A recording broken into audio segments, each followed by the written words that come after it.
नमस्कार दोस्तों, आप लोग कन्नड़ बिहार पाठशाला में स्वागत है।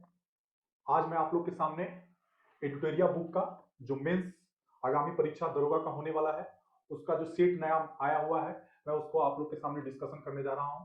और सबसे पहले आप लोग को बधाई जिन्होंने पीटी क्वालिफाइड किया है और इस सेट के माध्यम से आप एग्जाम में बेहतर प्रदर्शन कर सकते हैं। तो आइए हम शुरुआत करते हैं। इसका जो पहला प्रश्न है कि निम्नलिखित में से कौन कांग्रेस अध्यक्ष थे जिन्होंने क्रिप्स मिशन, लॉर्ड वेबल दोनों से वार्ता की थी?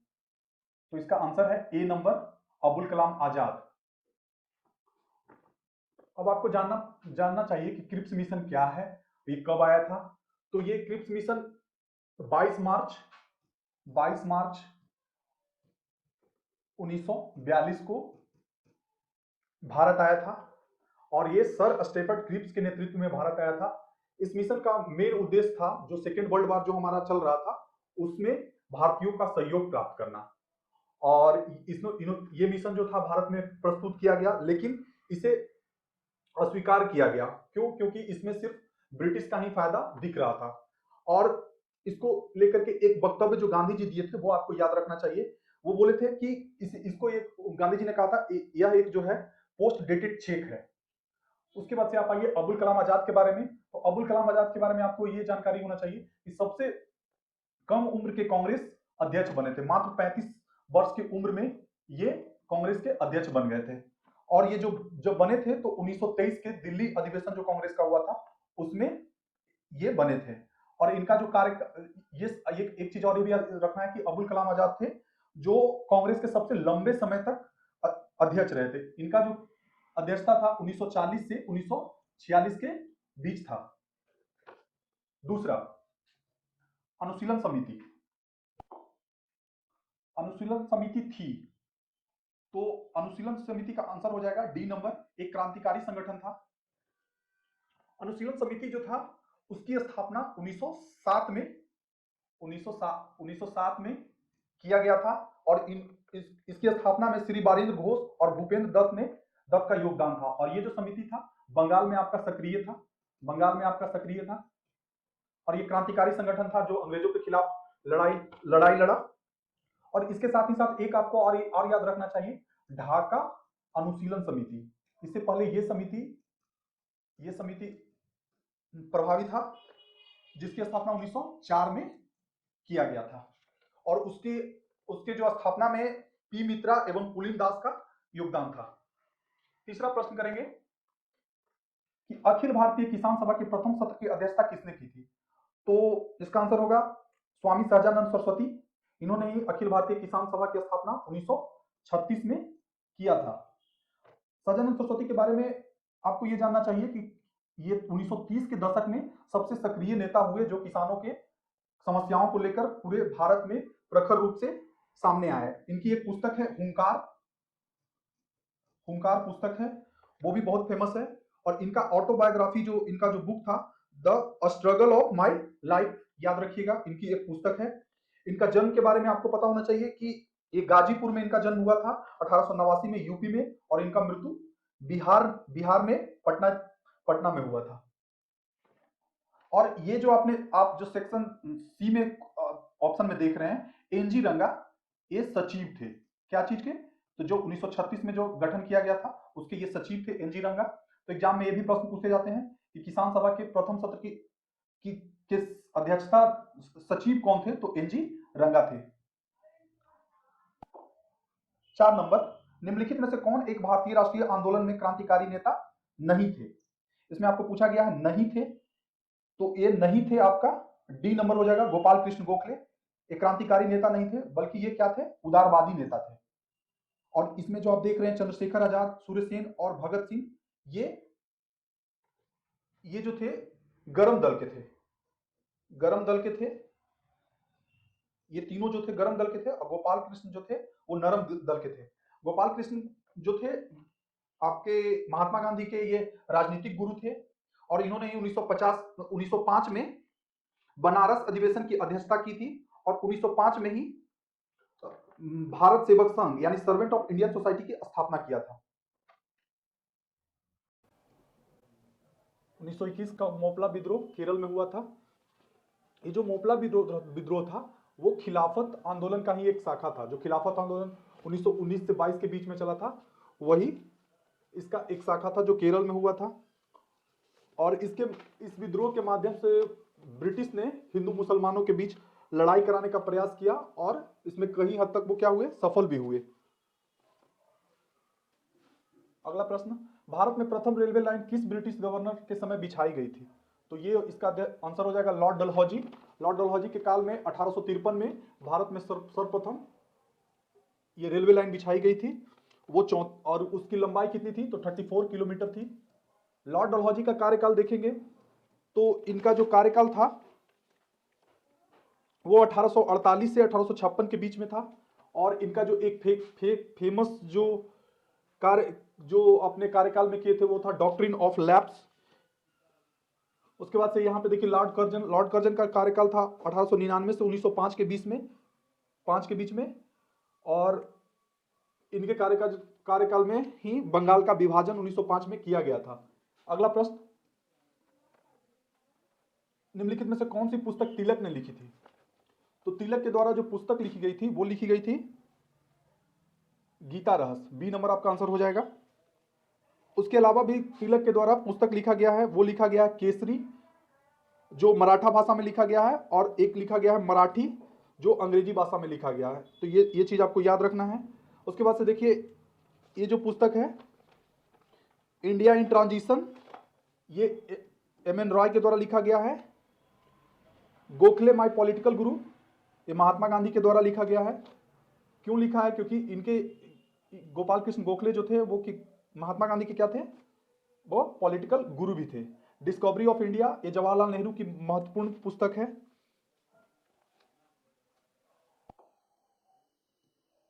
8 नंबर, अलाउद्दीन खिलजी के आक्रमण के समय देवगिरी का शासन कौन था?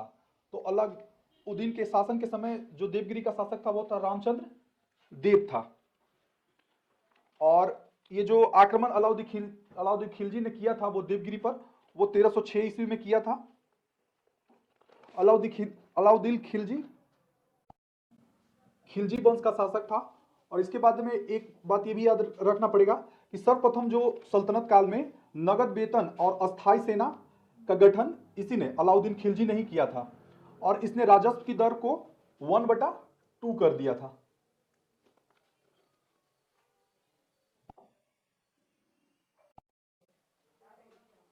नौ नंबर, हल्दी घाटी के युद्ध में महाराणा प्रताप की सेना का सेनापति कौन थे? तो ये हकीम खान थे। हल्दी घाटी जो है राजस्थान में है। और इस युद्ध यह जो युद्ध हुआ था वो 1576 में अकबर और महाराणा प्रताप के बीच हुआ था।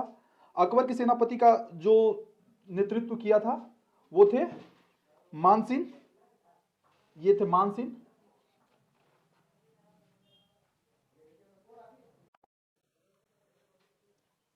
10 नंबर, निम्नलिखित में से कौन हड़प्पा और मोहनजोदड़ो के उत्खनन से संबंधित नहीं थे? इसमें प्रश्न पूछा जा रहा है कि संबंधित नहीं थे, तो वो आपका आंसर हो जाएगा B.A. स्मिथ। बाकी जो R.B. बनर्जी और N.K. दीक्षित और एस वत्स जो आपका प्रश्न में दिया हुआ है वो हड़प्पा और मोहनजोदड़ो के उत्खनन से संबंधित थे। ये मुख्यतः जो B.A. स्मिथ जो थे वो एक राइटर थे और वो इतिहास के बारे में लिखा करते थे। उनकी प्रमुख पुस्तक थी the earlier history of life, एक थी। दूसरा पुस्तक था आर्ट्स ऑफ इंडिया और तीसरा पुस्तक था the Oxford history of India. अगला प्रश्न देखेंगे, कलिंग नरेश खारवेल का संबंध किससे है? तो कलिंग नरेश खारवेल का संबंध चेदी वंश से है। ये जो खारवेल थे वो आपका चेदी वंश से संबंधित थे। और जो ये हाथी गुफा अभिलेख है वो भी किनसे संबंधित है? वो चेदी वंश से संबंधित है। और खारवेल जो थे वो जैन धर्म के भी अनुयायी थे। किस प्रकार की भूमि को अपरत भूमि कहा जाता है? 12 नंबर देखेंगे तो अपरत भूमि उसे कहा जाता है जो बिना जोती हुई जंगली भूमि होता है, उसे अपरत भूमि कहा जाता है। ये दिल्ली सल्तनत में ये भूमि फेमस था। नहीं, ये जो अपरत भूमि था वो सल्तनत काल से न संबंधित था, जबकि ये था आपका गुप्त काल से संबंधित था। अगला हम चलेंगे, जसवंत और दसावन नामक प्रसिद्ध चित्रकार किस मुगल सम्राट के राज दरबारी से संबंधित थे? तो इसका आंसर होगा अकबर। ये जो जसवंत और दशावंत थे वो अकबर के दरबार में चित्रकारी थे। उसके अलावा जहांगीर के दरबार में देखेंगे कि कौन कौन से थे। तो जहांगीर के दरबार में थे अबुल हसन थे, मोहम्मद नासिर थे और उस्ताद मंसूर बिसनदास, ये सब जो थे ये जहांगीर के दरबार में थे। और शाहजहां के दरबार में कौन कौन थे ये चित्रकार, वो थे आपका मोहम्मद फकीर और मीर हासिम। औरंगजेब ने उतना चित्रकारी पर ध्यान नहीं दिया। उसके बाद से अगले प्रश्न पे चलेंगे। प्राचीन भारत के महान व्याकरणविद पतंजलि किसके समकालीन थे। तो ये जो थे वो पुष्यमित्र सुंग वंश के समकालीन थे।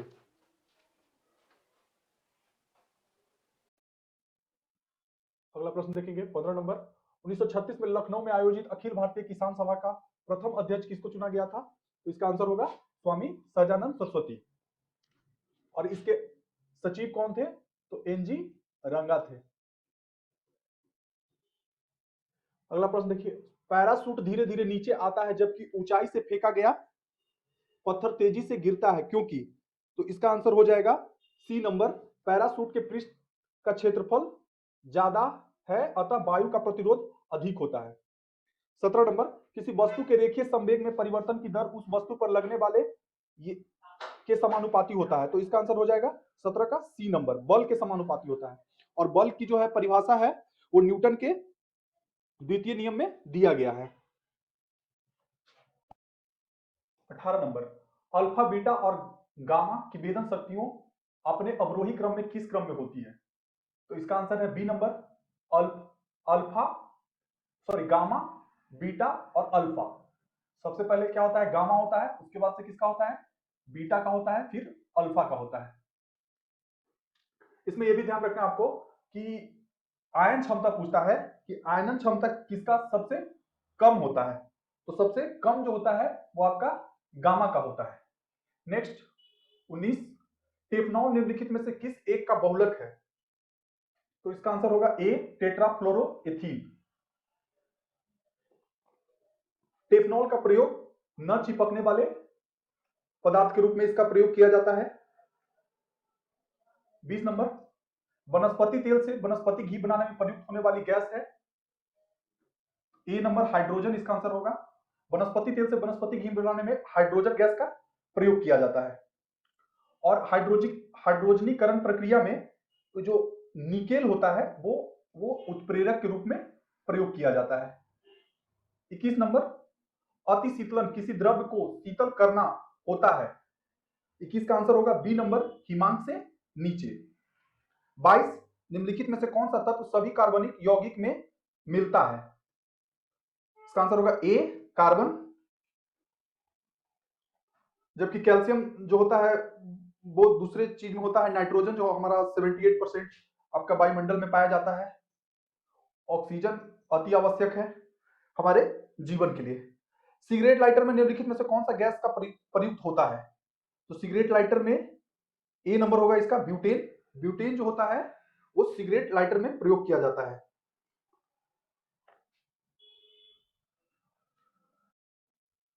मीथेन, यहां ऑप्शन में जो आपका मीथेन है ये बायोगैस में इसका प्रयोग किया जाता है। रेडॉन है, ये अक्रिय गैस है, अक्रिय गैस में इसको शामिल किया जाता है। जबकि एलपीजी में आपका ब्यूटेन और प्रोपेन दोनों का प्रयोग किया जाता है। तो यहाँ पे प्रोपेन इसलिए नहीं होगा ना क्योंकि ब्यूटेन जो होता है वो चीजों को बहुत जल्दी आग आग को पकड़ने में ब्यूटेन जो होता है वो बहुत जल्दी पकड़ता है और प्रोपेन जो होता है थोड़ा उससे कम समय लेता है। 24 नंबर, सौर विकिरण निम्न में से किस परास में दिखाया जाता है। इसका आंसर होगा बी 400 से 700 नैनोमीटर। 25 नंबर, सोडा वाटर की बोतल खोलने पर निकलने वाली गैस है। इसका आंसर होगा ए कार्बन डाइऑक्साइड। सोडा वाटर को जब हम खोलते हैं तो कौन सा गैस निकलता है, वो है आपका कार्बन डाइऑक्साइड। 26 नंबर, कार की बैटरी में प्रयोग होने वाला अम्ल है। इसका आंसर होगा डी सल्फ्यूरिक अम्ल। 27 नंबर, सिरके का रासायनिक नाम क्या होता है। तो सिरके का रासायनिक नाम क्या होता है, इसका आंसर होगा सी नंबर एसिटिक अम्ल। 28 नंबर, एक ठोस से सीधे गैस में परिवर्तन को कहते हैं। इसका आंसर होगा ए उदरपातन। उदरपातन क्या होता है? तो उदरपातन एक भौतिक रासायनिक प्रक्रिया है जिसमें कोई पदार्थ अपनी ठोस अवस्था से सीधे क्या होता है, वो गैस में परिवर्तित हो जाता है। इसका उदाहरण आप ले सकते हैं कपूर का ठोस अवस्था से सीधे वाष्प के रूप में उड़ जाना, ये इसका एक उदाहरण है। 29 नंबर आइए, इसको मिलान करना है। तो इसमें हम मिलान करेंगे तो देखिए पेनिसिलिन आपका क्या हो जाएगा, प्रति जैविक हो जाएगा। यूरिया क्या हो जाएगा आपका, उर्वरक हो जाएगा। सल्फोनेट क्या हो जाएगा आपका, ये आपका 3 नंबर हो जाएगा फंगसनाशी। और मेगालिथन क्या हो जाएगा, कीटनाशक। तो इस प्रकार आप देखेंगे तो इसका सही आंसर क्या होगा, सी नंबर। 30 नंबर, निम्नलिखित में से किन कोशिकाओं में केंद्रक नहीं होते हैं? ये पूछ रहा है केंद्रक नहीं होते हैं, तो इसका आंसर होगा 30 का 2 नंबर होगा, 1 2 4। इसमें कौन कौन हो जाएगा, 1 हो जाएगा, 2 हो जाएगा और ये 4 हो जाएगा आपका। और इसमें देखिए लाल रुधिर कोशिकाएं यानी आरबीसी जो होता है, इसका निर्माण कहां से होता है, अस्थि मज्जा से होता है। और इसका जीवन काल कितना दिन होता है, 120 दिन होता है। और प्लेटलेट्स जो होता है रुधिर का ही यानी ब्लड का ही ये क्या होता है, अवयव होता है, जिसका मुख्य कार्य क्या होता है, रुधिर को थक्का बनाना है, यानी ब्लड को थक्का बनाना होता है। अब आ जाइए 31 नंबर, मानव तंत्र में इंसुलिन किसका चयापचय यानी मेटाबॉलिज्म को नियंत्रित करता है? तो ये कार्बोहाइड्रेट को नियंत्रित करता है, बी नंबर इसका आंसर हो जाएगा। इंसुलिन क्या होता है, तो इंसुलिन को जानिए कि ये अग्नाशय से इसकी उत्पत्ति होती है, बीटा कोशिका द्वारा इसका उत्पत्ति होता है। इंसुलिन के अल्प स्त्रावन से कौन सा रोग होता है, आपका मधुमेह रोग होता है। तथा अति स्त्रावन से भी एक रोग होता है जिसको हाइपोग्लाइसीमिया नामक रोग कहते हैं। 32 नंबर, एक हाइड्रोकार्बन जिसमें कार्बन के 2 परमाणु द्विबंध द्वारा जुड़े हो कहलाते हैं, इसका आंसर होगा एल्कीन। ये जो होता है 2 परमाणु बंध के द्वारा जुड़ा होता है। और एल्केन जो होता है वो 1 परमाणु बंध के द्वारा जुड़ा होता है। और एल्काइन जो होता है आपका 3 परमाणु बंध के द्वारा ये जुड़ा होता है। एल्केन का आपको सूत्र याद रखना पड़ेगा, क्या होता है, CnH2n प्लस 2 होता है। एल्कीन का जो सूत्र होता है CnH2n होता है। और एल्काइन का जो सूत्र होता है CnH2n माइनस 2 होता है। यहां पे CnH2n होगा। 33 नंबर, DAN की पॉलीन्यूट्रिक न्यूमाइड श्रृंखला में क्या समाविष्ट होता है? इसका 33 का आपका आंसर होगा ए नंबर, एक नाइट्रोजनी क्षारक डीऑक्सी राइबोस शर्करा और फास्फेट समूह है। 34 नंबर, ट्राइग्लिसरीन ग्लिसराइड क्या है? इसका आंसर होगा बसा। 34 का सी नंबर बसा। बसा में ही क्या पाया जाता है आपका, ट्राइग्लिसरीन पाया जाता है। और ये बसा की प्राप्ति हमें कहां से होती है, तैलीय पदार्थों से होता है। तैलीय पदार्थ जो हम लेते हैं खाते हैं उससे हमको वसा की प्राप्ति होती है। और वसा जो है वो ऊर्जा के रूप में भी हमारे शरीर में उपस्थित होता है। 35 नंबर, शरीर में लौ की कमी से होने से क्या होता है? तो शरीर में लौ की कमी से होने वाली जो बीमारी है वो क्या है, 35 का 1 हो जाएगा रक्त अल्पा, जिसको एनीमिया भी कहा जाता है। और ये जो आपका स्कर्वी दिया हुआ है ये आपका विटामिन सी की कमी से होता है। हड्डियों में दुर्बलता जो होता है आपका विटामिन डी की कमी से होता है। और त्वचा संबंधी रोग आपका वायरस बैक्टीरिया और आयनिक किरणों के द्वारा हो सकता है। 36 नंबर, भारत में राष्ट्रीय आय की गणना में एक समस्या है, इसका आंसर होगा डी नंबर असंगठित क्षेत्र। असंगठित क्षेत्र में उस क्षेत्र को शामिल किया जाता है जिनका सरकार के पास डाटा नहीं होता है, जैसे रेहड़ी पट्टी वाले लोग हो गए, डेली बेसिस पे काम करने वाले लोग हो गए, उन लोग को असंगठित क्षेत्र में शामिल किया जाता है। इसी कारण से एक समस्या ये देखने को मिलता है, राष्ट्रीय आय में गणना करने में एक समस्या के रूप में देखने को मिलता है। 37 नंबर, भारत में कृषि पुनर्वित्त प्रदान करने के लिए शिखर स्तर के बैंक का नाम क्या है? तो इसका आंसर होगा बी नंबर, कृषि तथा ग्रामीण विकास बैंक, नबार्ड। इसको क्या कहते हैं, नबार्ड कहते हैं। नबार्ड का आपको फुल फॉर्म भी पूछा जा सकता है, तो इसका फुल फॉर्म होगा national bank for agriculture and rural development. और नबार्ड की स्थापना 1982 में हुआ था और शिवरामन समिति की संस्तुति पर इसका स्थापना हुआ था।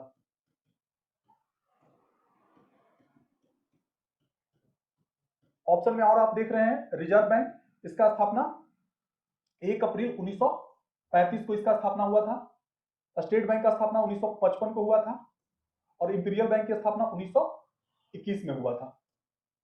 अगला देखेंगे 38 नंबर, किसी अर्थव्यवस्था में निम्नलिखित में से किसी एक माप से गिनी गुणांक अथवा किसी अनुपात के संबंध किया जा सकता है। तो इसका आंसर होगा सी, आय असमानता का। गिनी गुणांक है जो एक आय विषमता को नापने का एक तरीका है जिसको गिनी गुणांक के माध्यम से जांच किया जाता है या निकाला जाता है। 39 नंबर, मांग के नियम में निम्नलिखित में से कौन सी एक पूर्ण धारणा नहीं है। इसका आंसर होगा सी, उपभोक्ता प्रदर्शन प्रभाव से प्रभावित होते हैं। 40 नंबर, निम्नलिखित राज्यों पर विचार करें। पंजाब, उत्तर प्रदेश, यहां पर उत्तर प्रदेश होगा, उत्तर प्रदेश, आंध्र प्रदेश और पश्चिम बंगाल भारत में चावल उत्पादन के राज्यों के रूप में उपर्युक्त से सही आरोही क्रम में चुने, यानी घटते क्रम में आपको चूज करना है। तो इसका आंसर होगा ए नंबर। कौन होगा? पश्चिम बंगाल, पंजाब, आंध्र प्रदेश बाद में जाएगा, पहले उत्तर प्रदेश आएगा, उसके बाद से आपका आंध्र प्रदेश होगा। इसमें मिस्टेक है, आंध्र प्रदेश से पहले क्या आएगा? यूपी आएगा और ये बाद में जाएगा। अगला 41 नंबर, भौगोलिक अपर्दन चक्र की संकल्पना इनमें से किसने प्रस्तुत की थी? तो इसका आंसर होगा WM डेविस। तो डेविस जो थे वो भौगोलिक अपर्दन चक्र की संकल्पना प्रस्तुत किए थे और इसमें जो होम्स दिया है वो पर्वत से संबंधित सिद्धांत दिए थे और कोबर भी जो थे वो पर्वत निर्माण से संबंधित सिद्धांत दिए थे। 42 नंबर, निम्नलिखित में से कौन एक भारतीय सेना के कमांड में से एक कमांड नहीं है? तो इसका आंसर होगा बी नंबर, उत्तर पूर्वी कमांड इसमें नहीं होगा। बाकी सब जो है आपका दक्षिण पश्चिमी कमांड, केंद्रीय कमांड और सैन्य प्रशिक्षण कमांड होगा।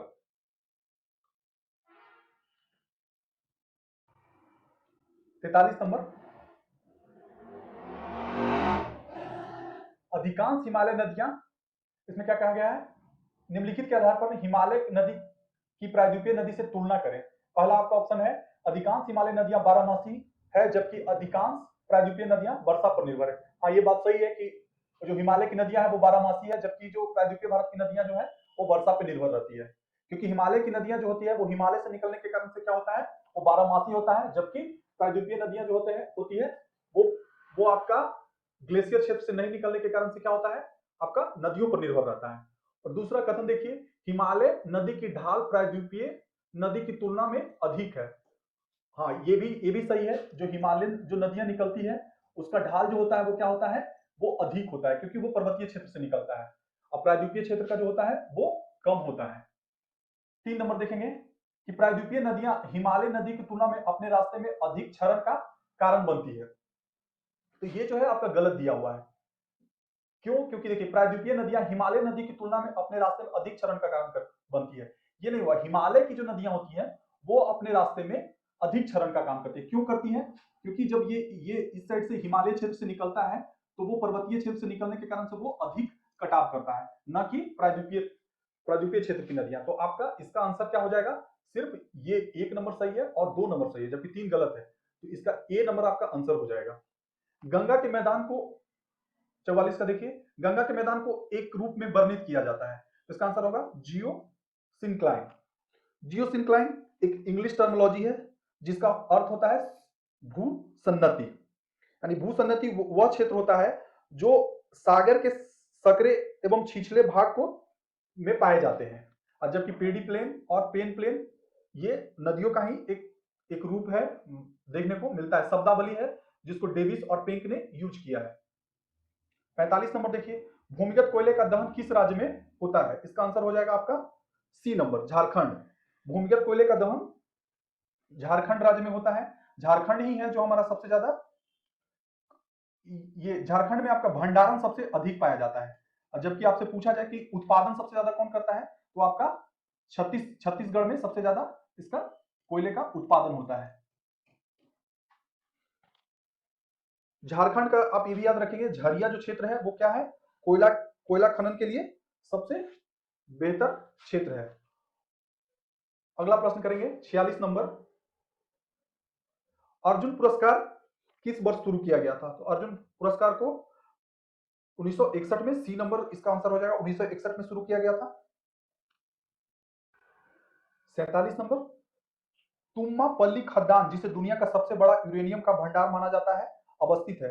तो ये आपका ए नंबर आंसर होगा, आंध्र प्रदेश में अवस्थित है। और जो सबसे बड़ा यूरेनियम का ये क्या है, सबसे बड़ा भंडार पाया जाता है। साथ ही साथ आपको यूरेनियम का सबसे ज्यादा उत्पादन भी आंध्र प्रदेश में ही किया जाता है। 48 नंबर, जवाहर सुरंग का निर्माण निम्न में से किस दर्रे के अंतर्गत किया गया है? तो इसका आंसर होगा बी, बनिहाल दर्रा। ये बनिहाल दर्रा है जो आपका जम्मू कश्मीर जे&के केंद्र शासित प्रदेश में है, और ये जो है NH-44 को जोड़ता है जम्मू कश्मीर में। उसके बाद जो ये आपका सिपकिला और बारालाचा, ये दोनों जो है आपका कहाँ है, हिमाचल प्रदेश में अवस्थित है। 49 नंबर, सौर मंडल का सबसे चमकदार ग्रह किसे कहा जाता है? तो इसका आंसर होगा डी नंबर, शुक्र को कहा जाता है। शुक्र जो है सबसे चमकीला ग्रह है। इसे इसे सांझ का तारा या भोर का तारा भी कहा जाता है। और सबसे गर्म ग्रह है वो कौन है? वही यही आपका शुक्र ग्रह है। और शुक्र ग्रह के बाद पास जो है कोई उपग्रह नहीं है। और ये जो उपग्रह नहीं है वो आपका अरुण जो है ग्रह, उसके पास भी नहीं है। यानी दो ग्रह है जिसके पास से उपग्रह नहीं है, शुक्र है और अरुण है, उसके पास नहीं है। अगला प्रश्न 50 नंबर, कौन सा वैश्विक सम्मेलन ग्रीन हाउस गैसों के उत्सर्जन में कमी के लिए आयोजित वैश्विक समझौते की दिशा में पहला कदम है? तो इसका आंसर होगा सी नंबर, रियो सम्मेलन। रियो सम्मेलन में ही ग्रीन हाउस गैसों को कम करने के लिए सम्मेलन हुआ था। ये जो रियो शहर है आपका ब्राजील में है, ब्राजील में है। वियना जो है आपका ऑस्ट्रिया की राजधानी वियना है। वहां ये वियना जो सम्मेलन है वो ओजोन परत को नष्ट करने वाले गैसों को कम करने के लिए हुआ था। ये मॉन्ट्रियल जो है आपका कनाडा में है, कनाडा में है। मॉन्ट्रियल समझौता जो है वो आपका, ये भी जो है ओजोन क्षरण से ही संबंधित है, ओजोन क्षरण से संबंधित है। और यह आपका क्योटो प्रोटोकॉल है, ये जापान में है। क्योटो शहर जो जापान में है, ये भी जो था वो ग्रीन हाउस गैस से ही संबंधित था। लेकिन पहला जो प्रयास किया गया था वो आपका रियो में किया गया था, और ये दूसरा प्रयास जो था ये क्योटो प्रोटोकॉल में था, जो वो भी ग्रीन हाउस गैस से ही संबंधित है। और इसके तहत ही पहला कानून बना था, प्रथम कानून बना था। 51 नंबर, निम्नलिखित में से कौन सा वन्य जीव अभयारण्य बिहार के मुंगेर जिले में स्थित है? इसका आंसर होगा सी, भीम बांध। और इसमें जो आप वाल्मीकि देख रहे हैं, वाल्मीकि नगर में बिहार का एकमात्र नेशनल पार्क है। नेशनल पार्क जो है वाल्मीकि नगर, ये आपका पश्चिमी चंपारण में है, वेस्ट चंपारण में आपका है। बिहार का एकमात्र national park Valmiki Nagar national park है। राजगीर में अभी जू सफारी बना है, जू सफारी अभी हाल में बना है। और गौतम बुद्ध जो है ये आपका गया में वन्य जीव अभयारण्य है। 52 नंबर, नागी पक्षी अभयारण्य बिहार के निम्नलिखित में से किस जिले में स्थित है? तो ये आपका आंसर होगा डी नंबर, जमुई जिले में। इसे 1984 में इसको पक्षी अभयारण्य का दर्जा मिला था। 53 नंबर, बिहार में गन्ना उत्पादन में अग्रणी जिला कौन है? तो 53 नंबर का आपका आंसर हो जाएगा ए नंबर, पश्चिमी चंपारण। उसके बाद से आपको बिहार में चावल के उत्पादन में याद रखना है कौन है, चावल तो प्लस गेहूं दोनों के उत्पादन में आपका कौन है? रोहतास है।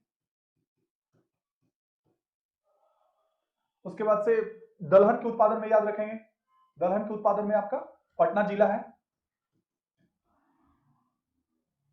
54 नंबर, दक्षिण पूर्वी एशिया में दक्षिण से उत्तर की ओर बढ़ते निम्नलिखित शहरों के विद्यमान होने का सही क्रम क्या है?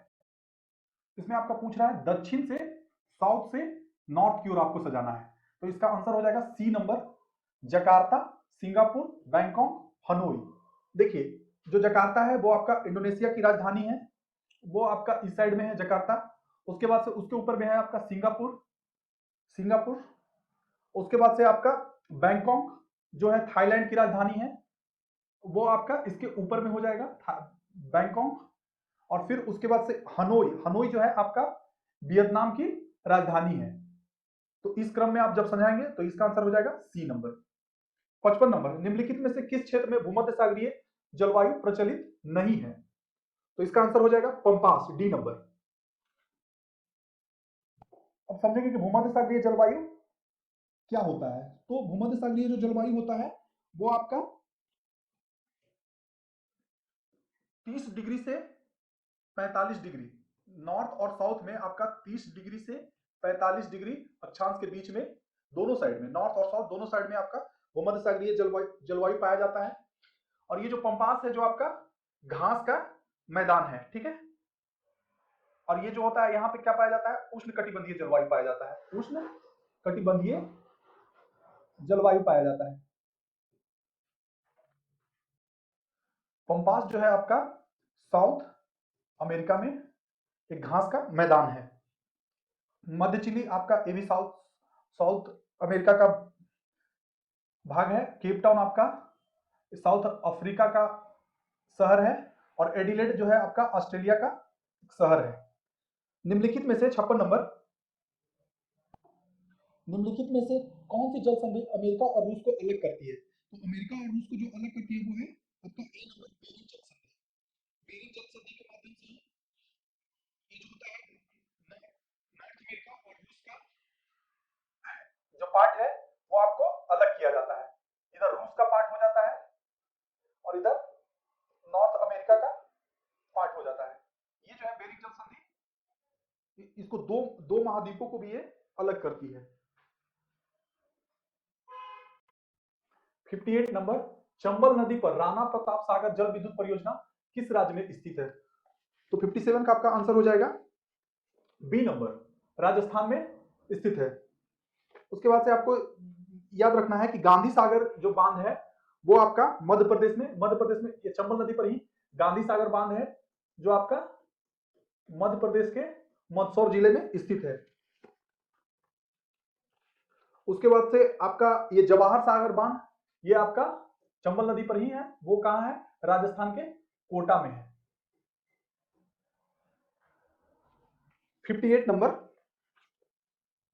निम्नलिखित में से कौन सी मवेशी नस्ल राजस्थान की नहीं है? तो 58 का आंसर होगा सी नंबर, हल्ली, हल्लीकर जो है वो नस्ल नहीं है। इसमें जो थारपाकर, राठी और मेवाती जो दिया गया है वो आपका गाय की नस्ल है। ये तीनों जो दिया गया है वो क्या है? आपका गाय की नस्ल है। 59 नंबर, निम्नलिखित में से कौन सा एक जर्मनी का कोयला क्षेत्र नहीं है? तो 59 का आंसर आपका हो जाएगा बी, लॉरेन बेसिन जो है आपका ये जर्मनी का नहीं है। ये जो लॉरेन बेसिन है आपका फ्रांस का कोयला क्षेत्र है, फ्रांस का कोयला क्षेत्र है। जबकि रूर घाटी, सार बेसिन और अचेन बेसिन, ये जो तीनों जो है वो जर्मनी का प्रमुख कोयला क्षेत्र है। 60 नंबर, मेघालय का पठार किसका विस्तार है? तो इसका आंसर हो जाएगा सी नंबर, प्रायद्वीपीय भारत का ही जो मेघालय का पठार है वो आपका प्रायद्वीपीय भारत का ही क्या है? विस्तार है, जो आपका मेघालय राज्य में स्थित है। इसमें तीन श्रेणियां आती हैं, कौन कौन? गारो, खासी और आपका जयंतिया। तीन पहाड़ियां के सम्मिलित रूप को हम क्या कहते हैं? मेघालय का पठार कहते हैं। इसमें अरावली जो है आपका राजस्थान में है, सबसे अवशिष्ट पर्वत है, यानी सबसे पुरानी पर्वत जो है वो आपका अरावली है। तिब्बत का पठार आपका चीन में है। हिमालय आपका भारत के उत्तर में अवस्थित है। 61 नंबर, पुछी आयोग निम्न में से संबंधित है? इसका आंसर होगा सी, केंद्र राज्य संबंध से। पुछी आयोग का गठन 2007 में किया गया था और ये जो है वो केंद्र राज्य संबंध से संबंधित है। पुछी आयोग जो था ये सरकारिया आयोग का जो गठन किया गया था, उसके में गठन के बाद से उसमें क्या क्या परिवर्तन आया है, उसकी जो सरकारी आयोग का रिपोर्ट आया था उसमें क्या क्या परिवर्तन आया है, उसको समीक्षा करने के लिए ये उच्च आयोग का गठन किया गया था। उसके अलावा आप केंद्र राज्य संबंधों से संबंधित आयोग का बात करेंगे तो बहुत सारे समिति का गठन किया गया था, जैसे आपका सरकारी आयोग हो गया, प्रशासनिक सुधार आयोग और राजमन्नार समिति, ये सब भी जो है आपका केंद्र राज्य संबंध से है। और केंद्र राज्य संबंध जो है उसका जिक्र आपका संविधान के भाग 11 में आर्टिकल आपका 245 से लेकर 263 के बीच में इसका जिक्र है। इसके अलावा मौलिक अधिकार जो है वो आपका यूएसए से लिया गया है, ये आर्टिकल 12 से 35 के बीच में इसका जिक्र है। पंचायती राज व्यवस्था जो है वो आपका 73वां संविधान संशोधन के द्वारा पंचायती राज व्यवस्था का भारत में शुरुआत किया गया। और ये जो है 1959 में सर्वप्रथम राजस्थान के नागौर जिले में पंचायती राज व्यवस्था को जवाहरलाल नेहरू के द्वारा लागू किया गया था। इसमें भी पंचायती राज से संबंधित भी बहुत सारे आयोग हैं, जिसमें आपका बलवंत राय मेहता समिति है जो त्रिस्तरीय गठन का जिक्र किया था, वही हमारे के यहाँ लागू है। वो आपका जो बलवंत राय मेहता समिति है 1957 में इसका गठन किया गया था और इसने 57 में ही अपनी रिपोर्ट दी थी। उसके बाद से आपका अशोक मेहता समिति है जिसका गठन 1977-78 में किया गया था, अशोक मेहता समिति का। उसके बाद से आपका जीबीके राव समिति जिसका 1985 में गठन किया गया था, ये भी पंचायती राज से संबंधित है। एलएम सिंघवी समिति, इसका 1986 में इसका गठन किया गया था। और उसके बाद से पीएन थुंगल समिति था, उसका भी गठन 1988 में किया गया था। और अंतिम जो आपका था पीएन गॉडगिल समिति, उसका भी 1988 में गठन किया गया था। ये सब जो थे समिति वो पंचायती राज से संबंधित है। यहाँ पे आप देख रहे हैं चुनाव आयोग का गठन आर्टिकल 324 के द्वारा किया जाता है। 62 नंबर 1992 में 73वें संविधान संशोधन अधिनियम के संदर्भ में निम्नलिखित में से किसे अनिवार्य आरक्षण प्रदान किया गया है? तो इसमें आपको इसका आंसर हो जाएगा बी नंबर। ये अनुसूचित जाति, अनुसूचित जनजाति और महिलाओं को अनिवार्य रूप से इसमें आरक्षण प्रदान किया गया है। लेकिन ये जो चौथा ऑप्शन आपका डी है वो अन्य पिछड़ा वर्ग को, तो उसमें सरकार अपना स्वतंत्र है कि वो आरक्षण देगी कि नहीं। जैसे बिहार सरकार पंचायती राज में ये पिछड़े वर्ग को भी आरक्षण देती है।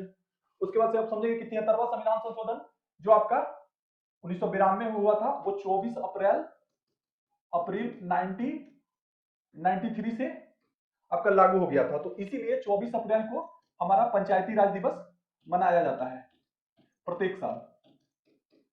और ये जो हमारा पंचायती राज है वो 11वीं अनुसूची में इसका जिक्र किया गया है, 11वीं अनुसूची में इसका जिक्र किया गया है। और इसमें 29 विषय हैं। पंचायती राज में कितने विषय हैं? उसमें 29 विषय हैं।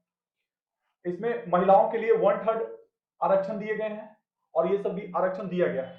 अगला 63 नंबर, भारतीय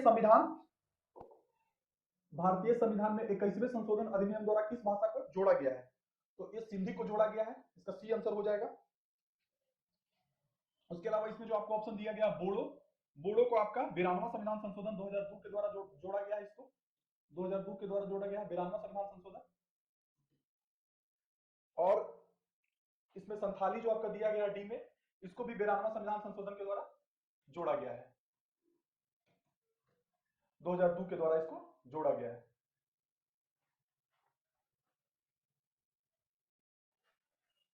64 नंबर, संविधान का 103वां संविधान संशोधन निम्न में से किससे संबंधित है?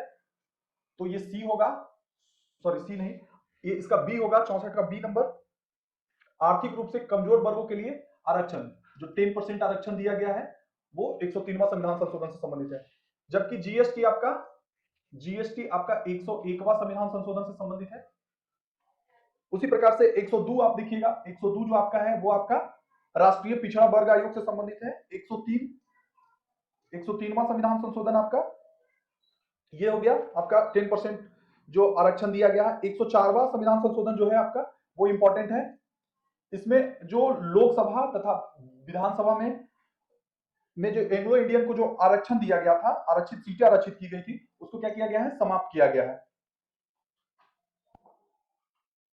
65 नंबर, निम्नलिखित में से कौन सा एक प्रावधान भारतीय संविधान के अंतर्गत संसद के सदस्यों को विशेषाधिकारों तथा उन्नतियों को निर्धारित करता है? तो 65 का आपका बी नंबर हो जाएगा 105वां आर्टिकल। 66 नंबर, भारतीय संविधान का भाग 16 संबंधित है। तो भारतीय संविधान का भाग 16 जो है, इसका आंसर हो जाएगा डी नंबर, कुछ वर्गों के लिए उपबंध ये प्रदान करता है। और जो प्रशासनिक अधिकरण से संबंधित है, इसमें जो दिया गया है, और ये अखिल भारतीय सेवाओं से संबंधित जो है वो है आपका भाग 14 में है, आपका ये भाग 14 में है। वित्त आयोग का आपका भाग 12 में है, ये जो सी नंबर में है वो आपका भाग 12 में है। उसी प्रकार से राजभाषा आप याद रखिएगा, भाग 17 में आपका राजभाषा है, राजभाषा है। आपका 15 में निर्वाचन है, भाग 15 में आपका क्या है, निर्वाचन है।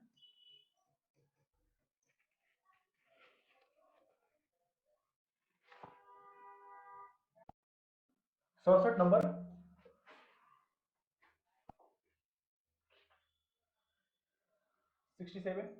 निम्नलिखित में से संविधान सभा के संघ संविधान समिति के अध्यक्ष कौन थे? तो संघ संविधान समिति के अध्यक्ष थे वो आपका जवाहरलाल नेहरू थे, इसका सी नंबर होगा। उसके बाद से जो आप ऑप्शन में देख रहे हैं बी आर अम्बेडकर, ये आपके प्रारूप समिति के अध्यक्ष थे, प्रारूप समिति के अध्यक्ष थे।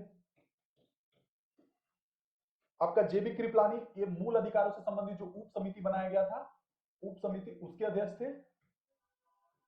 और ये अल्लादी कृष्ण स्वामी अय्यर थे जो संविधान सभा के सदस्य थे। 68 नंबर, निम्नलिखित में से किस अधिनियम के अंतर्गत भारतीय विधान परिषद को बजट पर बहस करने की शक्ति प्रदान की गई? तो इसका आंसर हो जाएगा 68 का आपका बी नंबर, भारतीय परिषद अधिनियम 1892। इसके अलावा भारतीय परिषद अधिनियम 1861 है, उसके द्वारा से हमको गवर्नर जनरल को पहली बार अध्यादेश जारी करने का अधिकार मिला था। भारतीय परिषद अधिनियम, जिसको पार्लियामेंटो सुधार कहते हैं, ये सांप्रदायिकता के लिए ये अधिनियम प्रसिद्ध था। इसके द्वारा सांप्रदायिक आधार पर निर्वाचन का अधिकार दिया गया था। और 1919 का जो पार्लियामेंटो सुधार था वो आपको दिया था, केंद्र में द्विसदनात्मक विधायिका की स्थापना की गई थी। इसके माध्यम से आपका केंद्र में द्विसदनात्मक व्यवस्था की गई थी।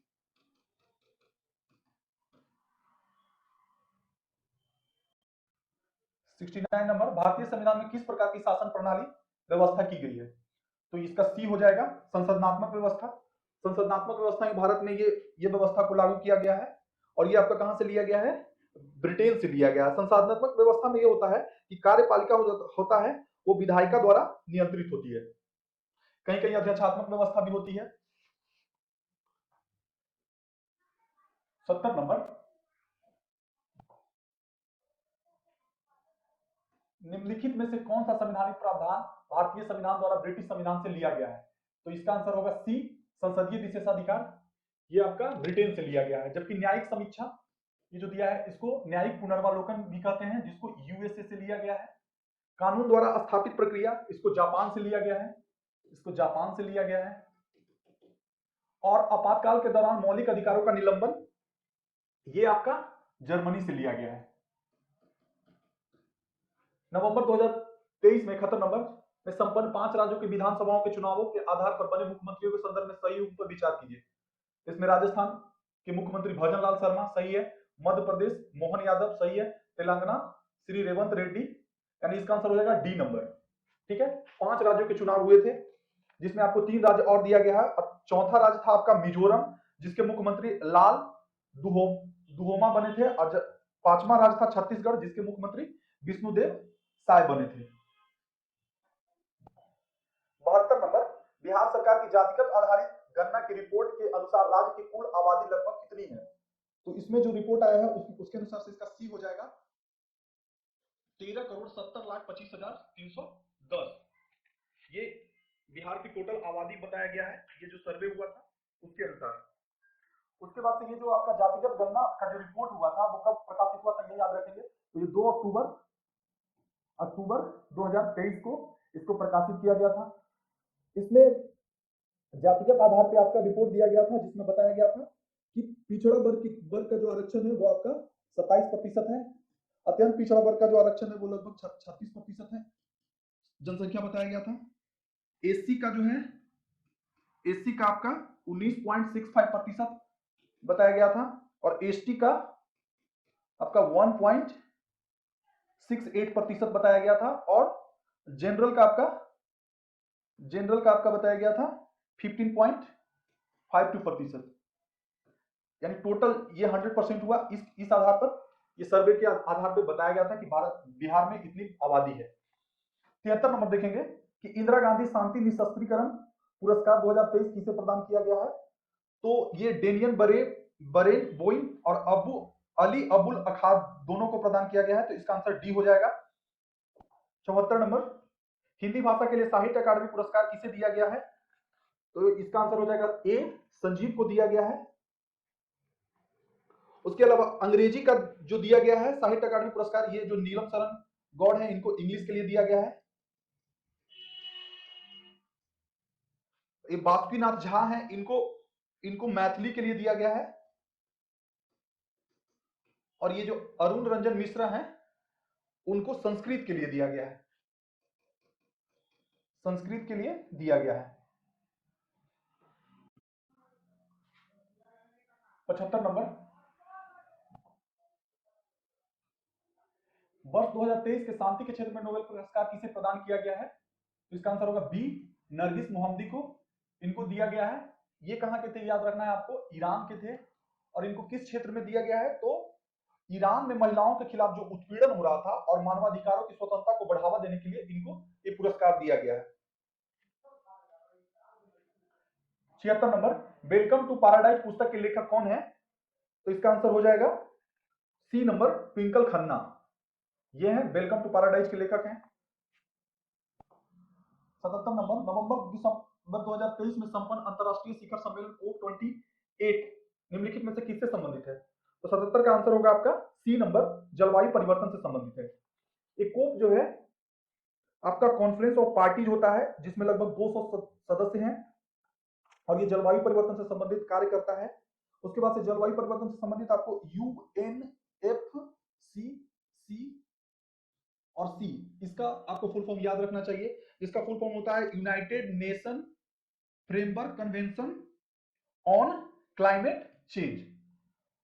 ये जो हुआ था नवंबर 2023 में, आपका जो COP28 हुआ था वो आपका यूएई के दुबई में हुआ था, यूएई के दुबई शहर में हुआ था। 78 नंबर, यूनेस्को द्वारा निम्नलिखित में से किसे मानवता की अदृश्य सांस्कृतिक विरासत घोषित किया गया है। तो इसका आंसर होगा ए, गारबा को, जो गुजरात का नृत्य है, इसको दिया गया है। 79, भारत की विकास यात्रा के लिए 5D की अवधारणा किसके द्वारा प्रस्तुत किया गया था। तो इसका आंसर हो जाएगा 79 का ए नंबर, भारत के राष्ट्रपति द्रौपदी मुर्मू के द्वारा ये दिया गया था।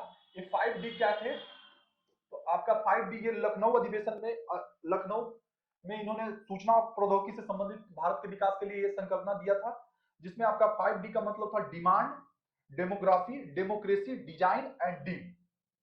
80 नंबर, आईसीसी वर्ल्ड कप 2023 निम्नलिखित में से किस देश की टीम ने जीता है। तो ये इसका आंसर हो जाएगा ऑस्ट्रेलिया। ऑस्ट्रेलिया ने जीता है भारत को हरा करके आईसीसी वर्ल्ड कप 2023 का खिताब जीता था। अब आगे आपका मैथ और रीजनिंग है, जिसका हम आंसर आपको बता दे रहे हैं। 81 का आपका हो जाएगा डी नंबर 292, 82 का होगा बी नंबर 4, 83 का आपका होगा ए नंबर 2200, 84 का सी होगा, 85 का ए होगा, 85 का ए होगा, 86 का आपका बी होगा, 87 का सी होगा, 88 का डी होगा, 89 का ए होगा, 90 का बी होगा, 91 का सी होगा, 92 का आपका बी होगा, 93 का बी होगा, 94 का आपका सी होगा, 95 का डी होगा, 96 का बी होगा, 97 का बी होगा, 98 का डी होगा, 99 का ए होगा और 100 का आपका डी होगा। इस प्रकार से हमने ये जो एडुटेरिया का फर्स्ट सेट है उसको पूरा किया। इसमें कुछ त्रुटियां हो सकती है जिसको आप लोग माफ कीजिएगा, हम आगे सुधारने का उसको प्रयास करेंगे। अगले सेट में हम पार्ट 2 इसका देखेंगे, पार्ट 2 सेट को देखेंगे। तब तक के लिए धन्यवाद।